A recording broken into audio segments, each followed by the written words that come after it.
Northeast. That's my brother. That's my uncle. And that's my chief. Also my uncle. Yeah.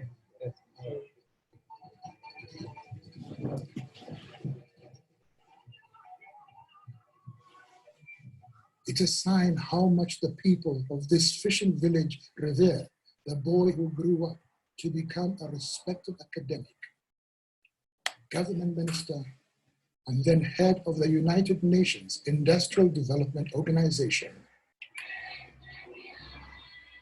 Yumkella's home village remains his inspiration. By staying in touch with his family and the people here, Yumkella so I'm going to come to you. He can have with Okay. his, and just how much there is still to do.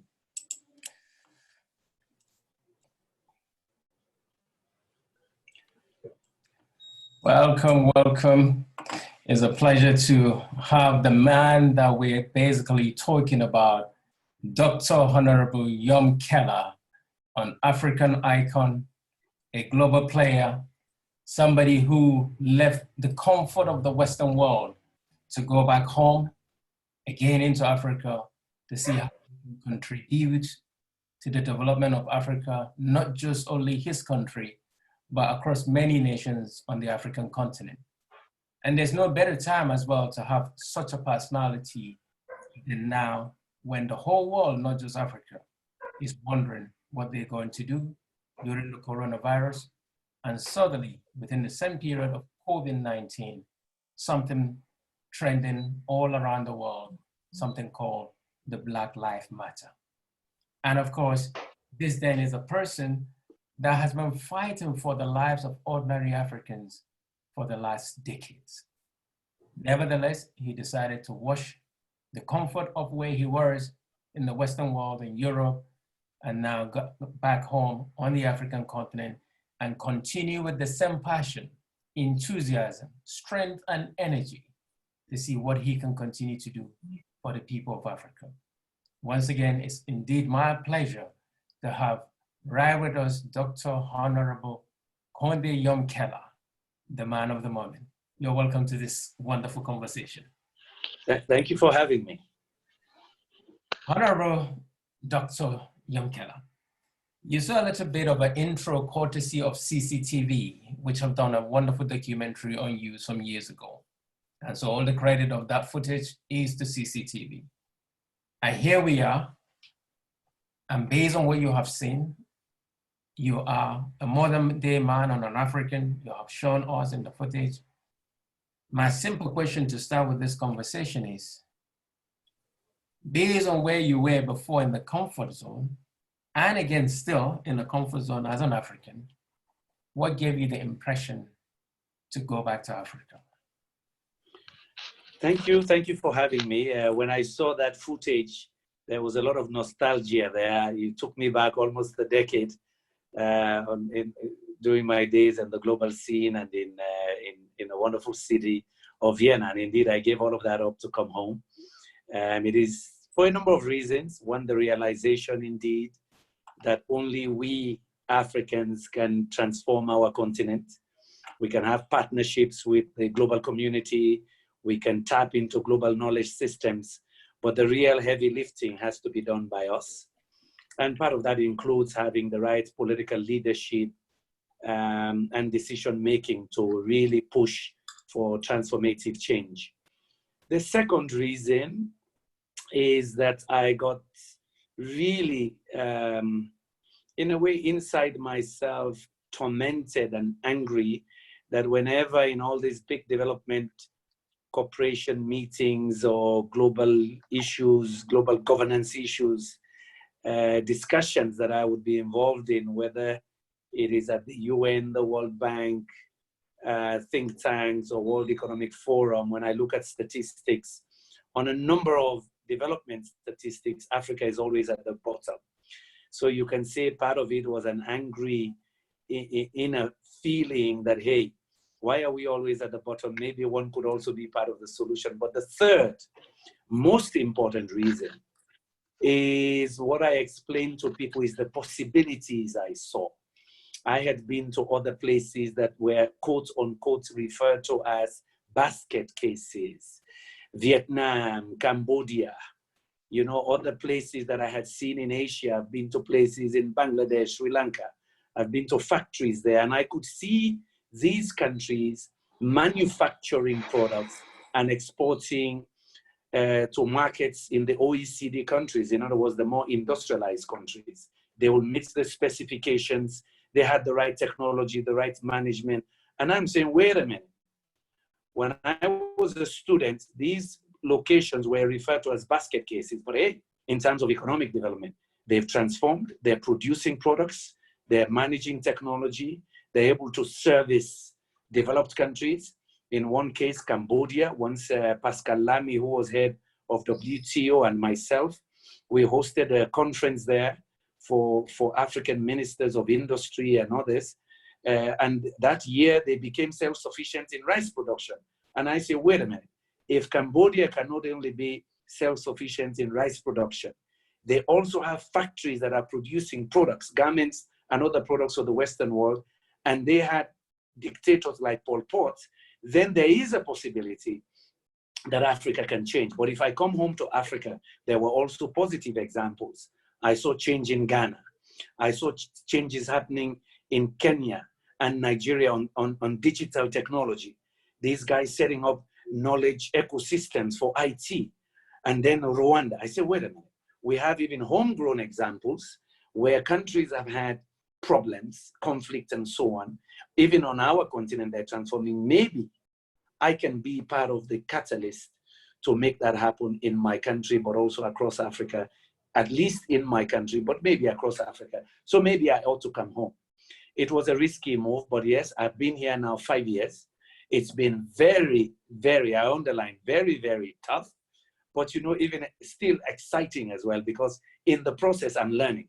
I'm learning about what goes wrong. I'm learning about some areas where you can make change. I'm learning also about issues that I had myself had underestimated, like ethnic identity in politics, the depth of corruption and how corruption can stifle everything else that you want to do. So it's been exciting. It's been a learning experience. Now I'm in Parliament. The clip you just saw, that was my village. Now I represent them in Parliament. So I have had the challenge as well of moving from 40,000 feet where you're talking strategy, technology, competitiveness. Now I have to explain some things in my local language for people who are illiterate. So for me, again, as a student of development, I'm learning 24/7 the realities of African governance. And now we are faced with COVID-19 as well. Over to you. Yes, thank you very much for this wonderful explanation. Now, one question again that comes out from here is when you told people 5 years or 6 years ago, then you're thinking of maybe going back to Africa and not just going back on appointment, but going back to contest or to go into politics in terms of leadership. What was the reaction? The majority of my close friends told me I was crazy. And for a good number of them, they believed that their worries were all confirmed with the way I was received in politics and my experiences. For the die-hard Pan-Africanists and those who are die-hard Afro-optimists, they say we are happy you went through the crucible and they're still dumping on you.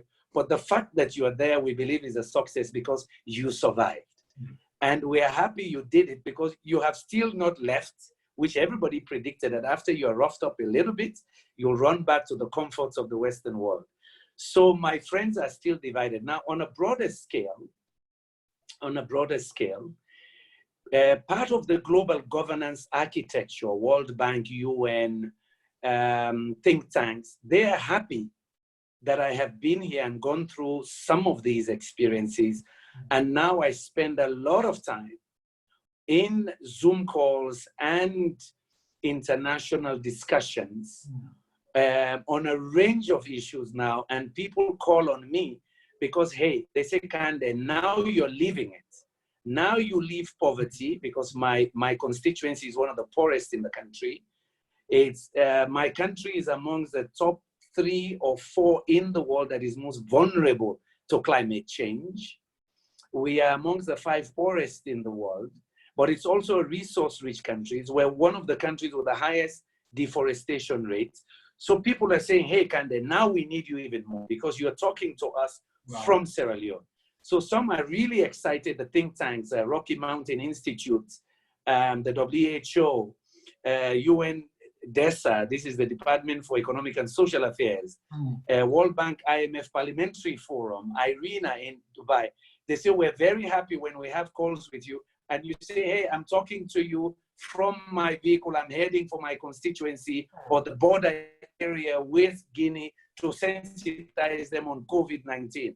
They say, that's raw, that's real. We're happy. So it's a mixed bag, but all in all, from what I tell you, when I look back, maybe I would have done the same thing, but probably a few things would have been different. But I have no regrets coming home right now. It's tough, but I have no regrets coming home.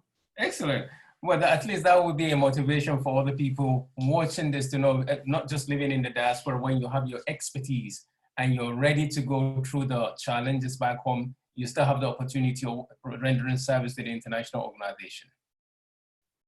Well, yes, and I hope people can see that, and that is part of the challenge for those who want to go into politics. People expect that when you go into politics, that should be the whole life you have.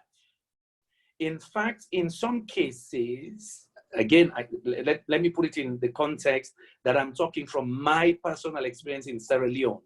In some cases, people would want you to even apologize for being a professional because they tell you that you are not a typical politician. You're not a good politician. And quote unquote, what that means is you've not adapted to the local condition.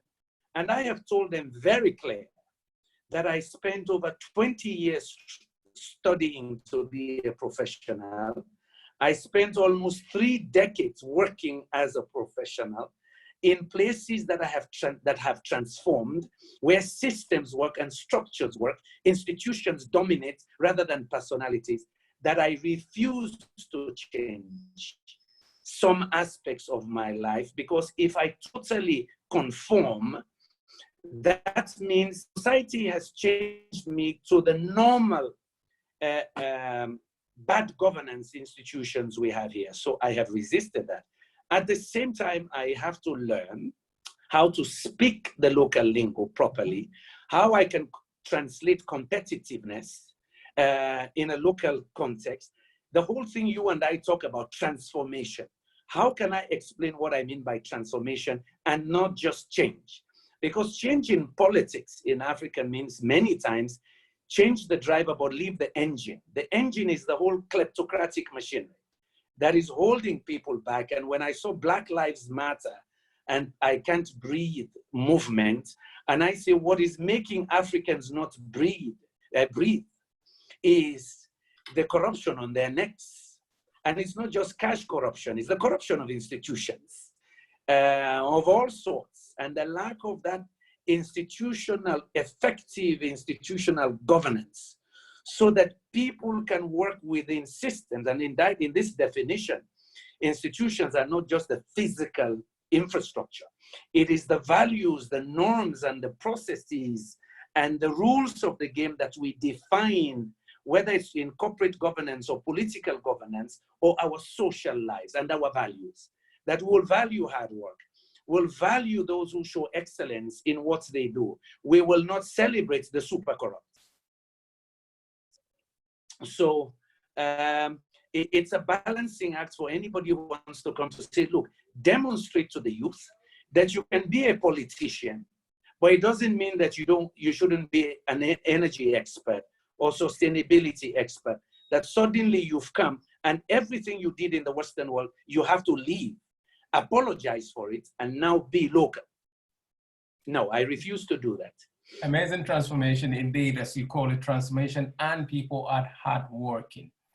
Now, of course, this is the combination of the decades of your experience, and now wearing the tag of a politician, and you've been at home now for almost 5 years.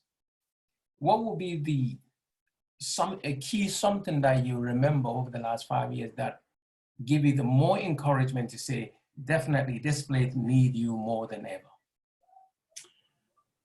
I guess one of the primary things that I would cite or experiences how much inertia there is in the system to remain the same. Remember, I talked about a machinery of governance that has a whole political economy around it, and in a number of cases, two key characteristics: patronage, kleptocracy. Patronage means people get into governance and they have to become super wealthy to feed the beast.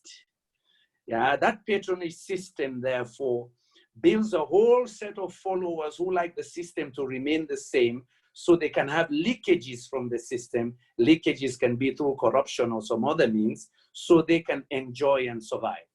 So some people then say change means keep the machinery the same. Our people will come. I think PLO Lumumba talks about it, that the other people were bad. As long as these are my people, they're doing the same, they're not bad. The same means that patronage machinery that causes the leakages from development and transformation. The kleptocracy reality here is, and this is not only politicians, people think it is politicians. Let me tell you, very quickly you realize that there is a group of individuals who many times control nations, and they survive every regime that comes, and they're super wealthy. And that system continues to make them wealthy. Therefore, any system that pushes transparency, probity, good governance, accountability becomes a danger. And therefore, that machinery kicks in very quickly to say, no, XYZ cannot move into governance because they will push for changes that will reduce the rent-seeking, what we call in economics, rent-seeking machinery. And that kleptocracy where people become super millionaires. So for me, the reality therefore is how much we talk about change, but then we realize systems remain the same.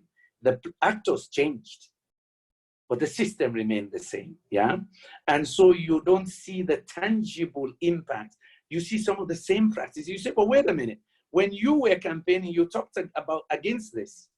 And then you see these individuals justifying that system because of the whole political economy around it. So for me, that has been major. The second one is identity politics. And some of your Nigerian professors and others, I remember one at Oxford University, he did a lot of writings on identity politics. In Africa, that could be, in most cases, ethnic or regional politics. And I tell you, when you combine ethnic politics, ethnic identity politics with illiteracy, it's a potent resistance to change. It is, and very clever politicians use it well and they self-perpetuate. So they survive systems because they can mobilize that ethnic base, and that ethnic base does not care if they are stealing money or what they're doing, or they don't know anything. As long as XYZ is from our own group, has that identity, we vote him in. We don't care what he does. Everything he says is good. In a few circumstances, not in our context in Sierra Leone, but in other cases, it could be religious, it could be ethno-religious, it could be ethno-regional as well.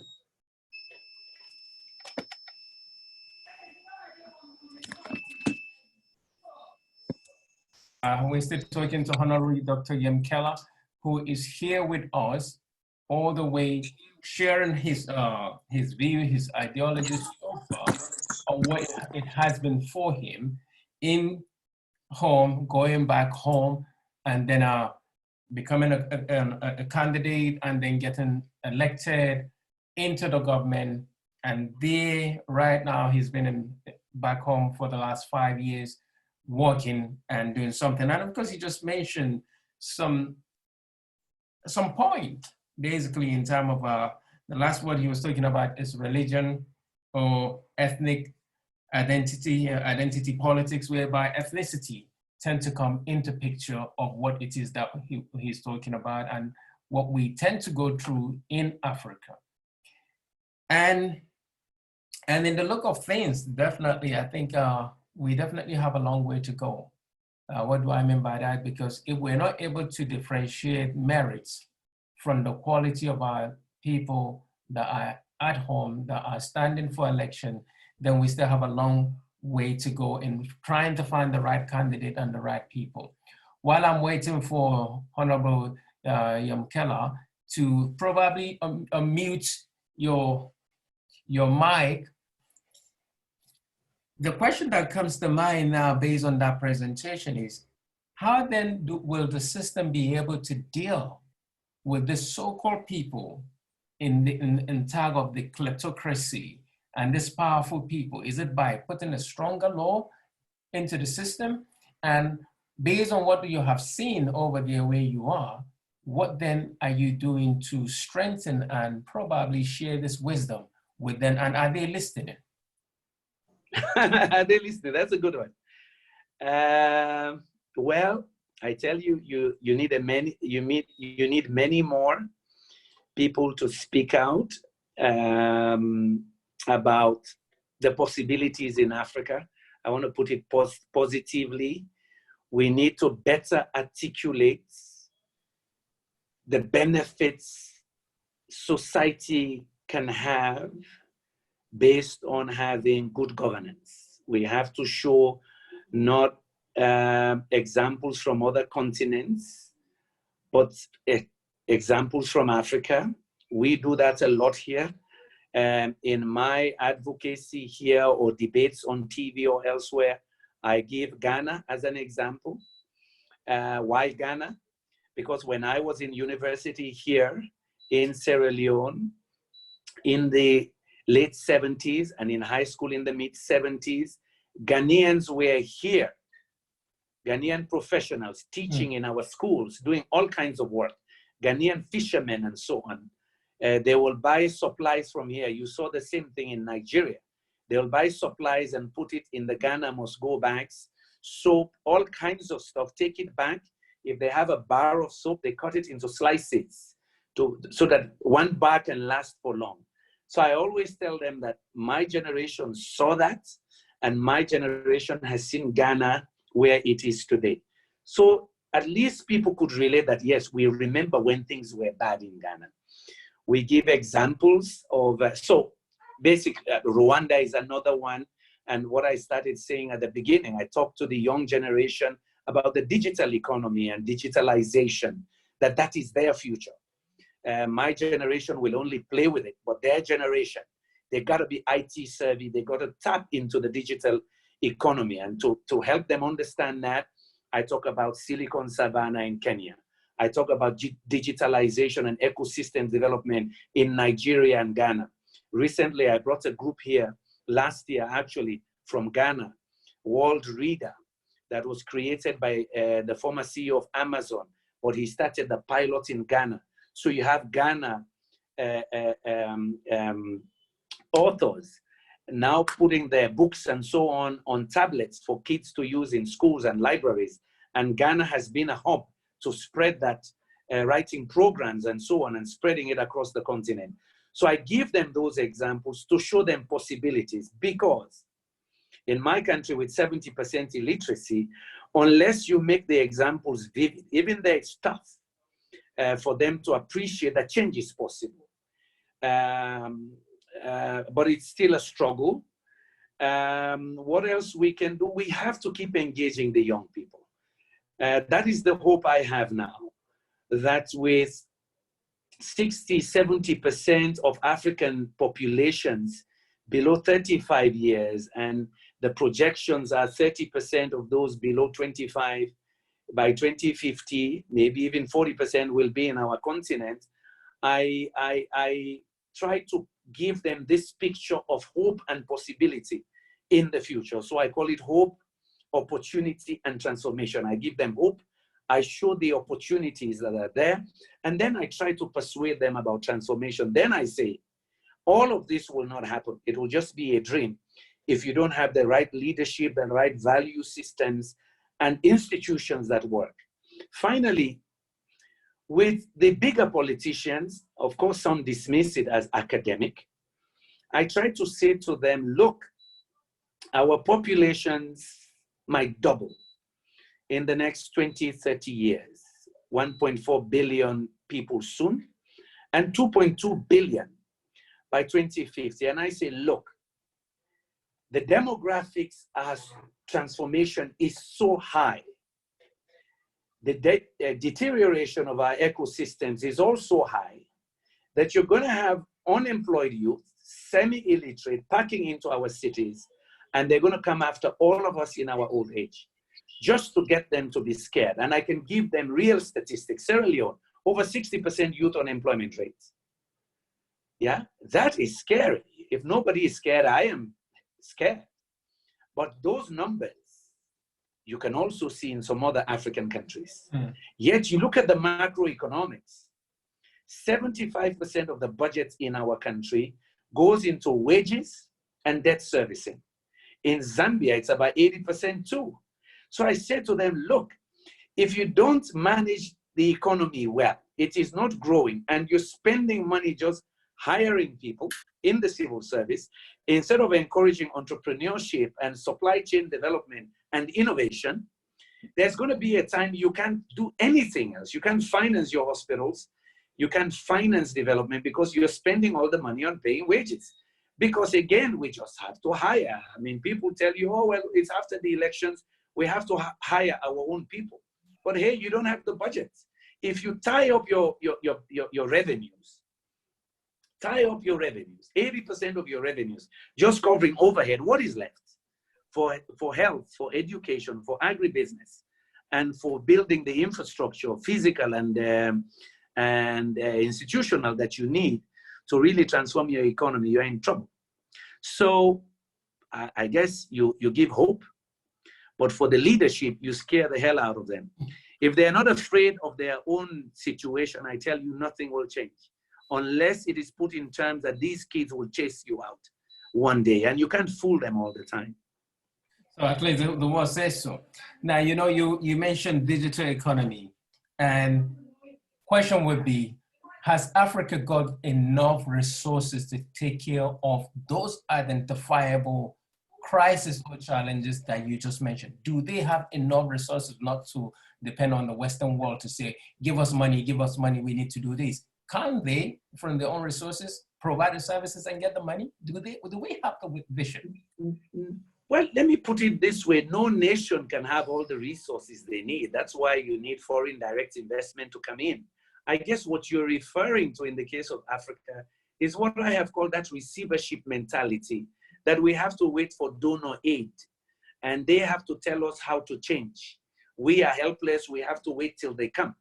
That is the notion some of us are challenging, to say, no, some of our African countries are super rich, very rich, with minerals and other products and natural resources. 60% of the arable land is still in our continent. Let me tell you, even when we talk about, you know, I've spent more time now, almost 2.5 decades, dealing with energy systems. And all around the world, including today and yesterday and the day before, I'm on Zoom calls with institutions just talking about energy transitions in Africa. Let me tell you something. The whole world wants to drive towards greener energy, renewables. The minerals you need to make that transformation occur in all over the world, the bulk of them are in Africa. Nickel, magnesium, the platinum group of metals, the bulk of them are in Africa. Manganese. So you look at where the world wants to be by 2050 to lower emissions. It is not going to happen if those platinum group of metals and manganese and other products, cobalt, for example, if Africa is not a player there. The question for Africa is, do you want to be the innovator? Do you want to go to Elon Musk as a group of African countries to say, hey, we know you're investing over $5 billion in the new battery systems. Well, guess what? Zambia and Congo and their neighborhood, they're sitting on some of the largest deposits of manganese. Why don't you build some of your factories there? Then you visit the South Africans. and their neighbors to say, hey guys, we know you're sitting on the bulk of the platinum group of metals. We want to talk to you about hydrogen energy. The discussion today is about renewable hydrogen, meaning using renewable energy to generate hydrogen energy that can be in fuel cells that become the energy of the future. And many people are saying that's where we want to be in 2050. My brother, I'm drafting an article on that. That's what we want to be talking about. Africa leading this revolution using our resources. So I gave you a long answer to say, in terms of natural resources, we can be part of global supply chains and innovation that will make us super rich, and we can deal with our health and education problems. But some others have oil and gas. Yeah, gas has to be part of the transformation. Well, even in my village, they just did a geophysical survey. And we are hearing that maybe in my constituency, we have gas. I say, you know, my father used to say he thinks that we look like a place that should have oil because it looks like the Nigerian Niger Delta. So maybe it is true, but I can tell you that 30% of the new discoveries of oil and gas in the last 15 years were in Africa. Yes, we are not as poor as we think. Senegal, huge deposits now found very recently. But again, you need regional cooperation to meet our energy needs. We need to look at regional markets as well, regional energy trade, and some of that infrastructure in terms of negotiations and agreement have been done in ECOWAS, in COMESA, in SADC. Where we lack now is the political will to make deals, what I call energy and political deals, for the Nigerian and the Ghanaian to sit together with the Ivorian to say, look, we're the three giants in West Africa. Nigeria, you have so much gas, you can supply us gas, we can supply you hydropower. But collectively, we can sell energy now with transmission systems to Togo, Benin, and to Sierra Leone and others that are too small. But guess what? Our market can be like the EU, 300 or 350 million of us. Ghana is already a big Ghana, I give you another resource issue. Ghana and Cote d'Ivoire are probably 50–60% of cocoa. Does anybody need to tell us that we can compete with the chocolate producers of the world? I saw that in Malaysia already 10 years ago. I went there and they were launching this special brand of Malaysian chocolate. And I asked the Prime Minister at that time, do you mean you competed with us for oil palm? Now you're going to buy our cocoa as well and compete? He said, no, now we don't need to grow cocoa. We just need to get the supplies. We can make chocolates. Now that is not rocket science. So yes, I can see a good cooperation, and they share a border between Cote d'Ivoire and Ghana to be the key chocolate producers of the world. And they have other means to do it and other resources. Honorable, why so far? You been on the outside before, been the DG of the UNIDO, and then advising them in some of this power energy you're talking about then, and now again being part and parcel of the system. How many of you do you think are needed before Africa begin to really galvanize and start generating what's needed? I can tell you the good news is I hear some of those conversations. But you just need, again, that's why I talk about deal making. You know, we try to do what we call the energy leaders group, to have politicians, but businessmen. And it is good for Africa that we have some billionaires. That's what I tell people. We have credible individuals that can borrow money from capital markets overseas. And I hear people worried about that. Come on. The countries I see in Asia are borrowing money, but they borrow money for production, not for consumption. Yeah, can you still hear me? Yes, you see, we have a second power outage in less than 30 minutes. So you see why I keep talking energy. We can hear you. But my point is, I see that we just need to create the right platforms, and I am a strong advocate for this public-private platform for dialogue. So businessmen can tell governments that here is the kind of institutions we need to see so we locally can invest, but others outside can invest. And people should not be scared. We are educated enough to structure deals to suit our interests. You know, I hear all these conspiracy theories about Africans being exploited, and I say, but who signs the contracts? Africans do. I go to Asia, they're signing deals every day, infrastructure deals. They're signing technology deals. They're signing natural resource deals, but they structure it to benefit their people. They know exactly where that revenue will go so that they can create another productive sector. And there are all these studies about about Malaysia, Taiwan, and others. Some of them have not followed the natural path that comparative advantage will dictate. They've created competitive advantage using one resource, one sudden injection of revenue to create skills, capacity, research, to move into another level of technology or another advanced product. We can learn, we can do the same. Labor-intensive manufacturing, new technologies in energy, the digital platform, these young people. I dream of the day where we are the people who are writing the programs for other parts of the world because we're cheaper. Remember, the Indians, Azim Premji and others, the billionaire Azim Premji, they started creating those call centers 30, 40 years ago. I remember I did a keynote for XLRI, one of their leading business schools 14 years ago in Jamshedpur, and he was being honored. And he was talking about the story, how they created those call centers, those days in India, teaching kids basic IT or just receiving calls from overseas to do bills. Now they advance. They want to go into microchip. Well, who says Africa cannot be the next hub for digitalization, writing, programming? And I see Nigerians, Ghanaians, Kenyans, Rwandans moving into that space.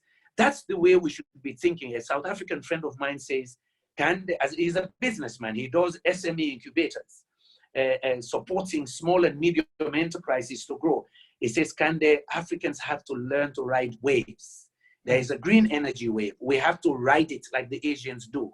We should be the solar panel assemblers. We should be the producers of the batteries for them. So we jump ahead of everybody else. We should be the programmers for the new smart grids that the world needs in Europe and elsewhere. So again, I come back to my message of hope and opportunity, not just the dismal disease, death, and disaster. No, I see these possibilities. And I say, my God, you need many more of us to begin to convince these young people that yes, they can be Bill Gates, they can be the next Mo Ibrahim, they can be the next Elon Musk. When he launched the capsule into orbit a couple of weeks ago, and they said it was the first in a decade, I said to a friend of mine, I said, you see what the Americans did? They took their time. But who did it? A private sector innovator. He's not only in the rocket space, he's now the guy challenging the automobile industry. We call it disruptive technologies and business model. Now he wants to create cities that run only on batteries using the sun. And he's going to do it. Everybody knows when Elon Musk says, I'll do it, he'll take his time. He launched people now into space. Now, yes, this is his other dream he's had for 15 years. What is he doing? He wants to invest $5 billion in making batteries. And I was saying, hey guys, create the enabling environments, the right transparency, good governance, that this guy says, look, I'll put my factories now in Congo and in Zambia and in South Africa. So we make the batteries there. But you know something? Maybe the Kenyans and the Rwandans and maybe the Nigerians can build those batteries too. It is cheaper there, but they have the natural resources. That's where our thinking should be. That's what the Asians do. That's why I definitely, without any doubt, that's why we have you, Dr. Yumkella, to lead in the front after doing wonderful things out across Europe and across the world. In fact, one of the lines I heard you saying is, I will be back, which means in this situation, I want to say you will be there to encourage all the people to join you. Now, as we begin to come to a conclusion of this conversation with you, all the thing that you mentioned, for example, is the diversity of the African continent, the diversity of the youth. You're giving them hope, and you hope that they will be transformed positively. What more can you do, and what more of a strategy? Because you mentioned maybe regional organization. Nevertheless, you already identified those that are there, the ECOWAS and the SADC and others. But from the private sector, the likes of the ailments that you just mentioned. What more can be done that really motivate and encourage? 60% of unemployment in Sierra Leone and millions of youth out of school in Nigeria and other places is a dangerous precedent that we are on. What can government really do to have that political will to strengthen Africa, especially now based on what we've seen around the world? Yeah. Well, not an easy answer. We need to do so many things at the same time. And let me put it in context. That's why I tell people, I say, when you waste 5 years of governance or 4 years of governance, you're compounding our problems, because why? 10, 15 years later, the problems we should have solved 10, 15 years earlier now come and haunt us again when others are moving ahead. So in Africa, we have no time to waste. So that's why I always talk about the sense of urgency, these demographic pressures, why we cannot waste any minute in governance, just playing the usual games. So you have more power. Your ethnic group becomes dominant. You know, you're just kicking the can down the road, and eventually everybody will suffer.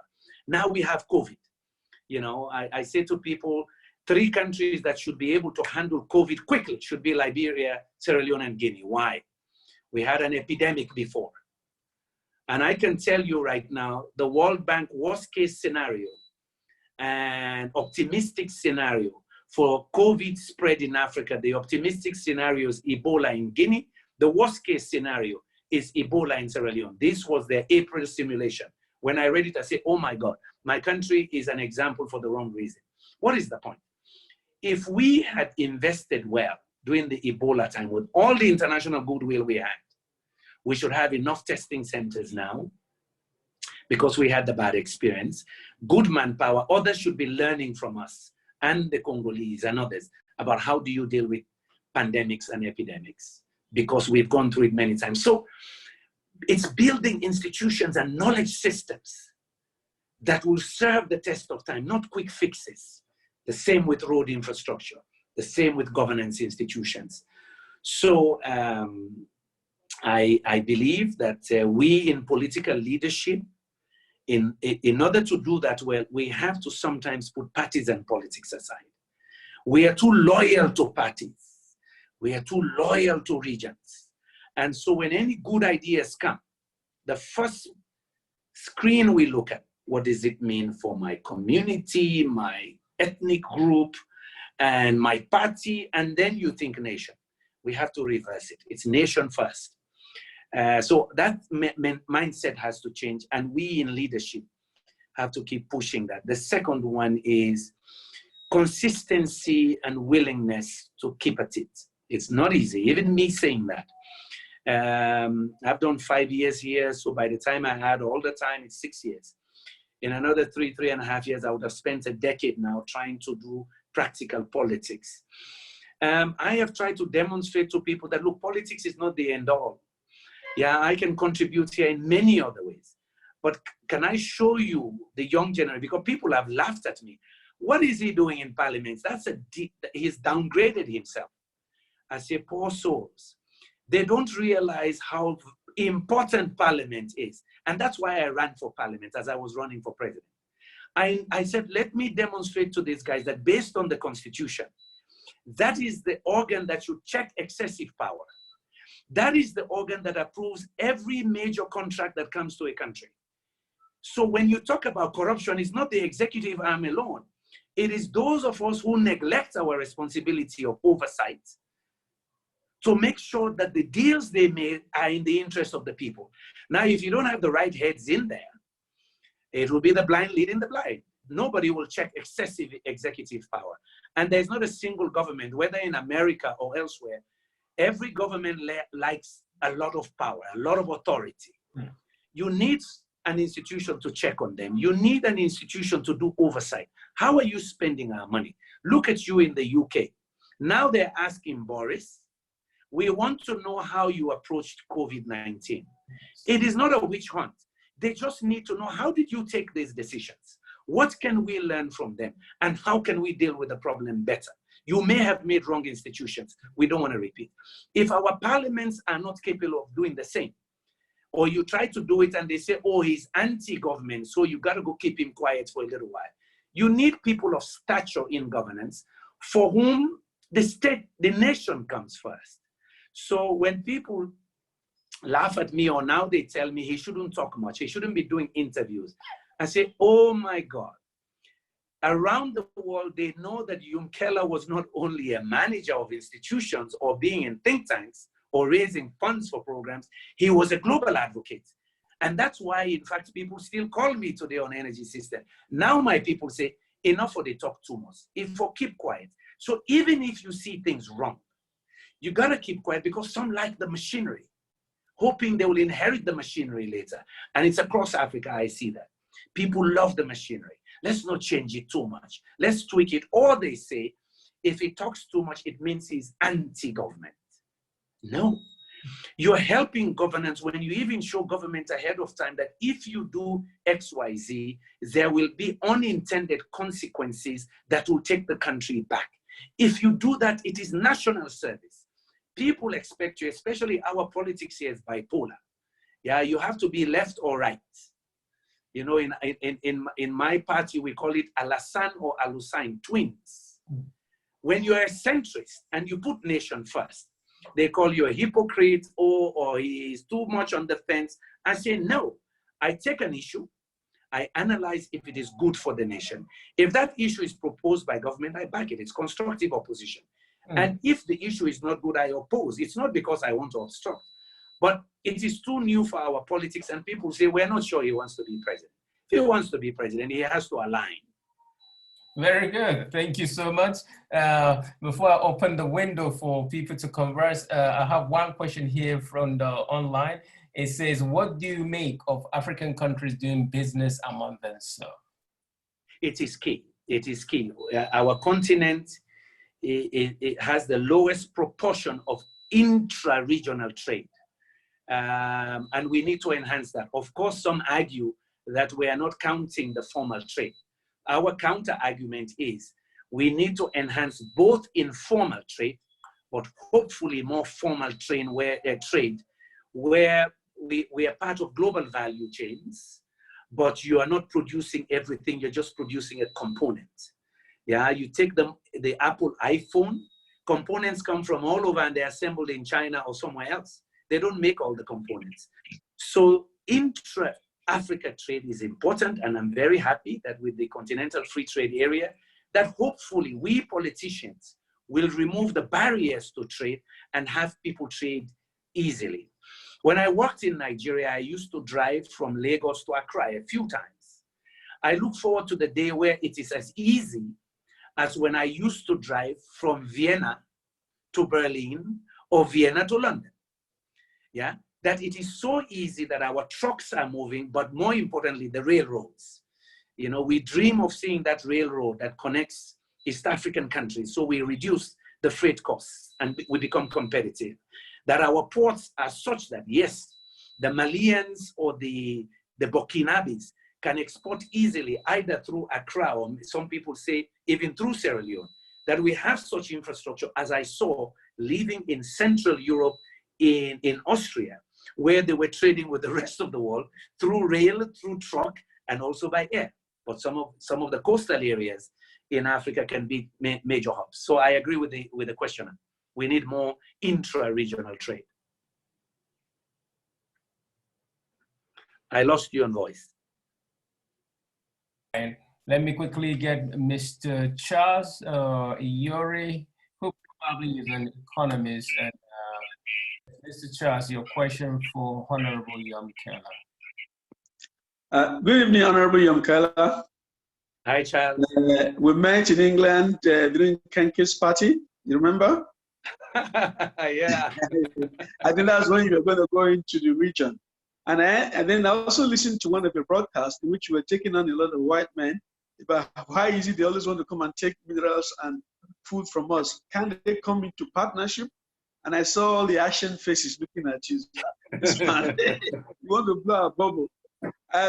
Listen, I've always admired you. In fact, I was just telling Ben that I wrote an article and I put your name in there as someone who will say this. I think Ben will, Alistair will forward them to you later.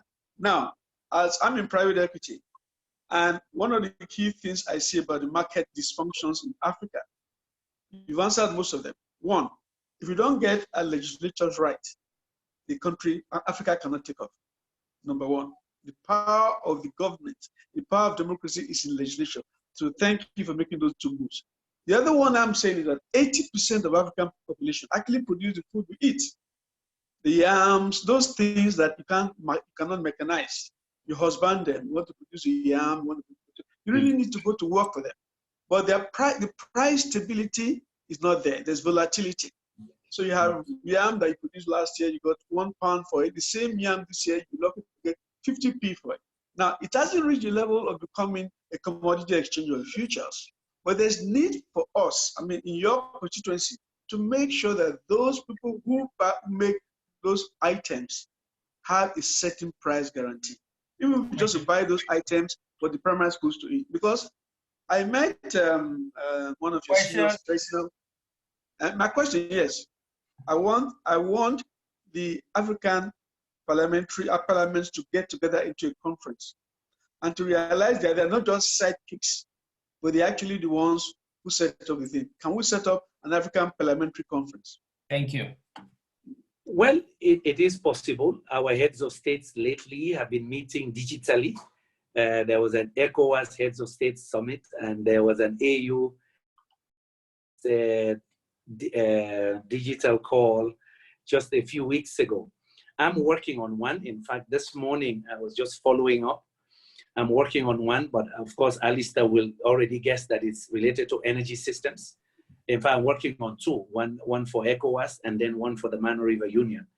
I did one. I can't hear you.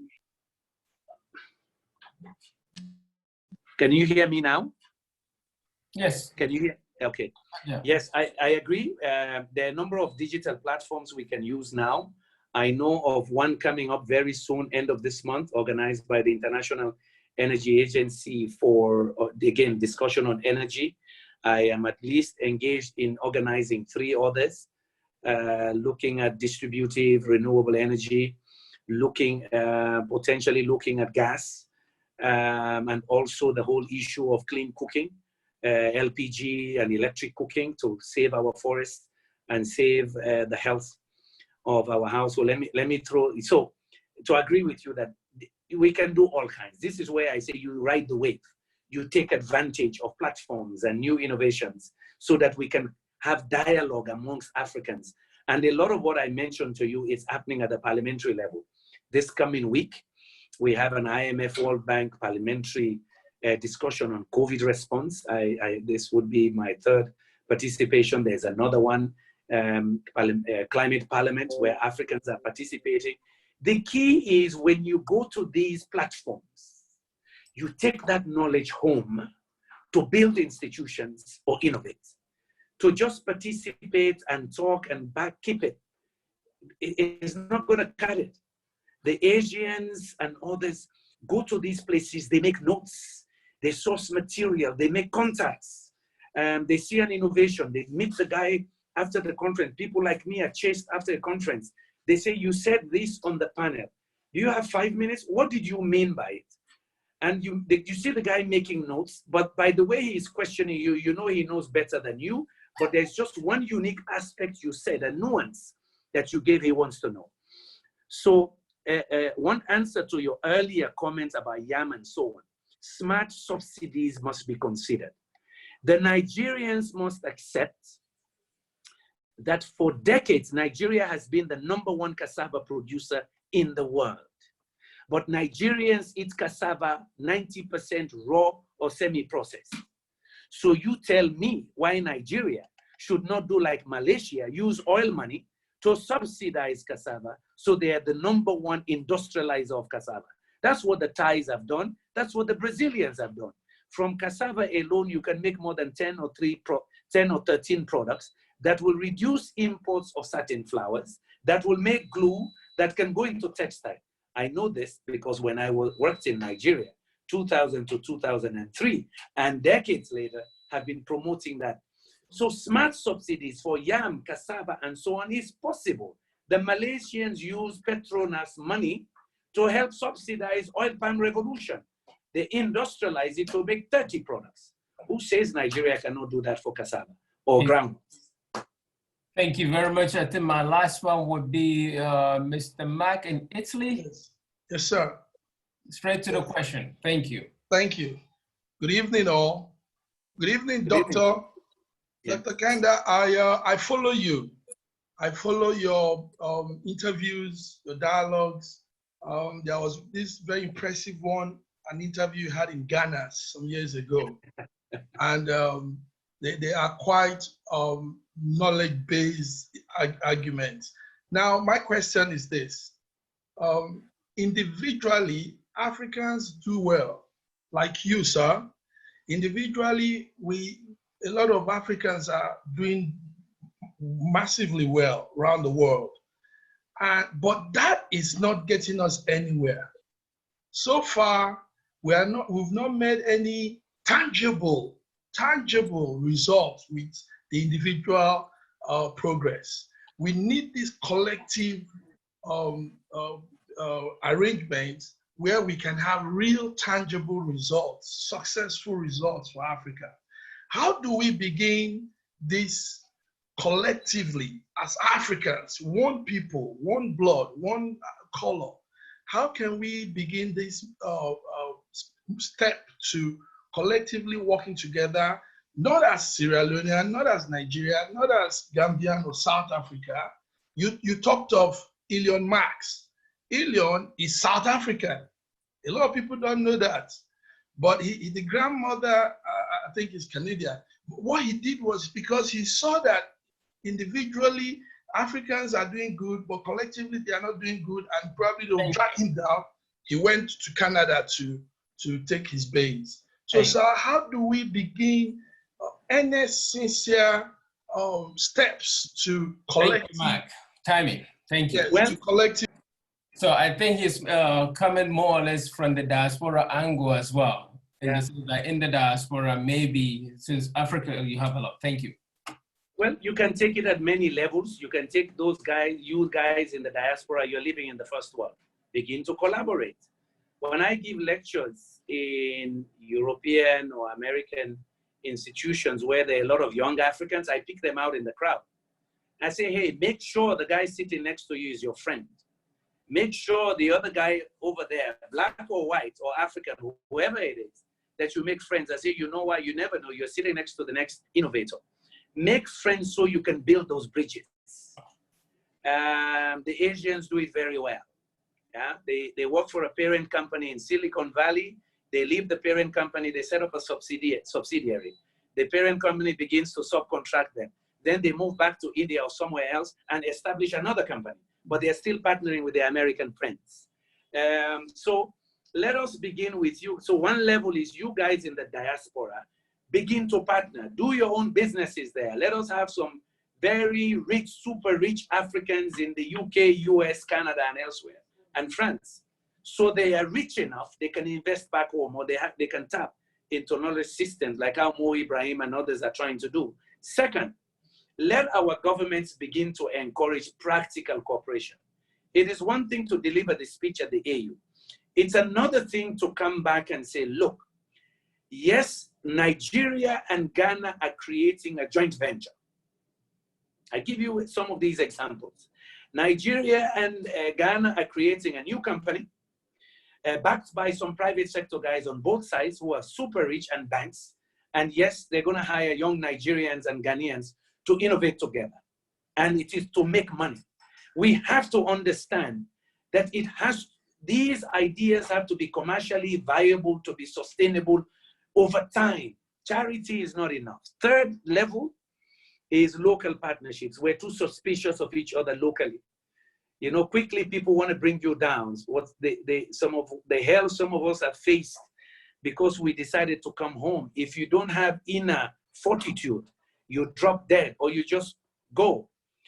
Some of our folks are just bent. They look at you, they don't like you, or they don't like your achievement, or they just call you plain arrogant.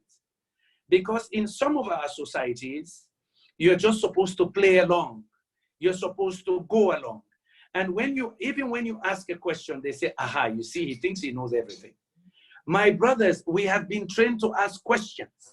We have been trained to ask questions when we don't know, or we ask you a question so you can look at an alternative way of going.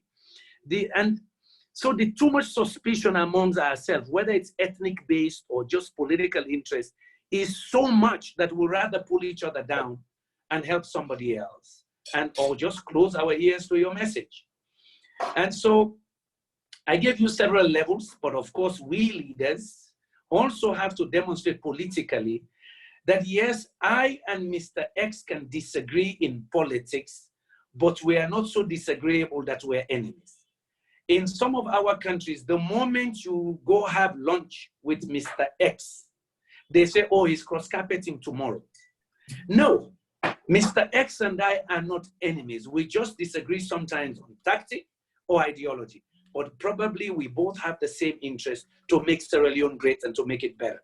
So there are so many levels where we have to demonstrate cooperation to get the young generation to believe that it is possible. It is the same way you see Europeans partnering across borders, and it is win-win. It is not one man or one entity running away with everything. That's why I go back to where I started. Our value systems, our institutions, regulations and rules of the games we create, so that those rules and institutions will dictate certain behaviors. Accountability, probity, that when we collaborate, it is not for you to snatch all my ideas and money and run with it. So at least we have to demonstrate it in many, many levels. And it is good to judge every now and again, whether digitally or face-to-face.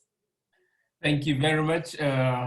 Once again, it's indeed a pleasure to have Honorable Dr. Yumkella, somebody who has been with us in the Western world, former Director General of UNIDO, former CEO of international organization. After spending 2 decades plus, decided to go back home and has been at home for the last 5 years, contributing from the local to the constituency and across the nation.